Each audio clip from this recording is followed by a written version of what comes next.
ఢిల్లీ మద్యం కేసు దర్యాప్తులో భాగంగా నేడు విచారణకు హాజరు కావాలంటూ సీబీఐ పంపిన నోటీసులపై బీఆర్ఎస్ ఎమ్మెల్యే కవిత స్పందించారు.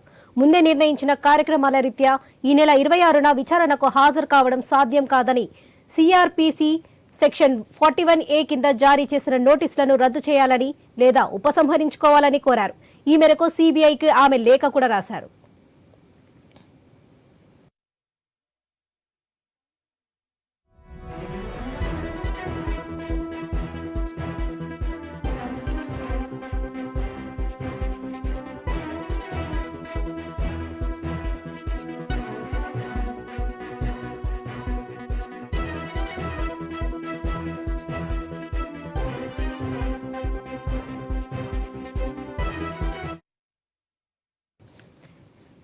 సిఆర్పీసీ సెక్షన్ 41A కింద నోటీసులు ఇవ్వడం సబబు కాదన్నారు. 2022 డిసెంబర్లో అప్పటి ఐఓ ఇదే తరహా నోటీసును సెక్షన్ 160 కింద ఇచ్చారన్నారు.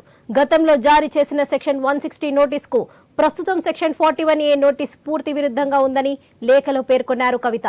ఏ పరిస్థితుల్లో సెక్షన్ 41A కింద నోటీసులు ఇచ్చారో స్పష్టత లేదని, సీబీఐ చేస్తున్న ఆరోపణలో నా పాత్ర లేదని వివరించారు కవిత.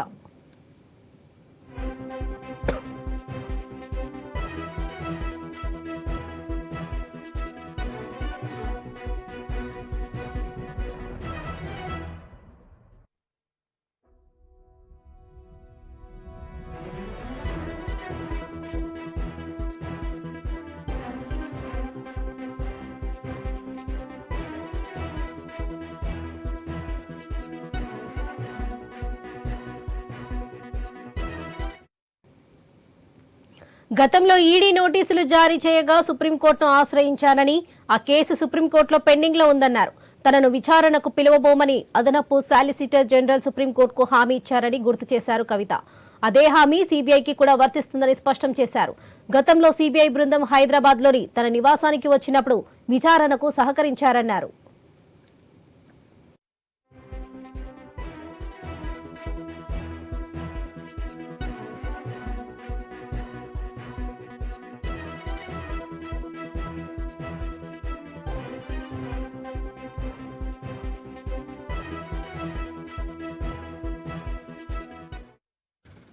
నియమ నిబంధనలను కట్టుబడి ఉండే దేశ పౌరురాలిగా సీబీఐ దర్యాప్తునకు ఎప్పుడైనా తప్పకుండా సహకరిస్తా.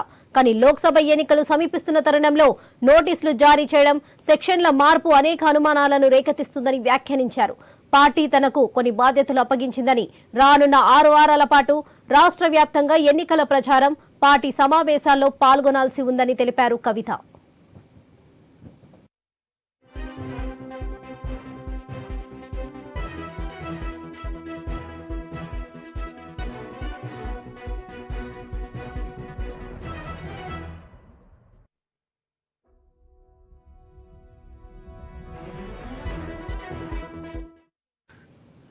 ఈ క్రమంలో ఢిల్లీకి విచారణ నిమిత్తం పిలవడం, అందులో పాల్గొనకుండా అవరోధం కలిగిస్తుందని, ఇది నా ప్రజాస్వామిక రాజ్యాంగ హక్కులకు భంగం కలిగిస్తుందని పేర్కొన్నారు కవిత. ఈ కారణాల రీత్యా ఫిబ్రవరి 26న విచారణకు హాజరు కాలేనని స్పష్టం చేశారు. ఒకవేళ తన నుంచి ఏవైనా ప్రశ్నలకు సమాచారం కావాలనుకుంటే వర్చువల్ పద్ధతిలో హాజరు కావడానికి అందుబాటులో ఉంటానని సీబీఐకి రాసిన లేఖలో తెలిపారు కవిత.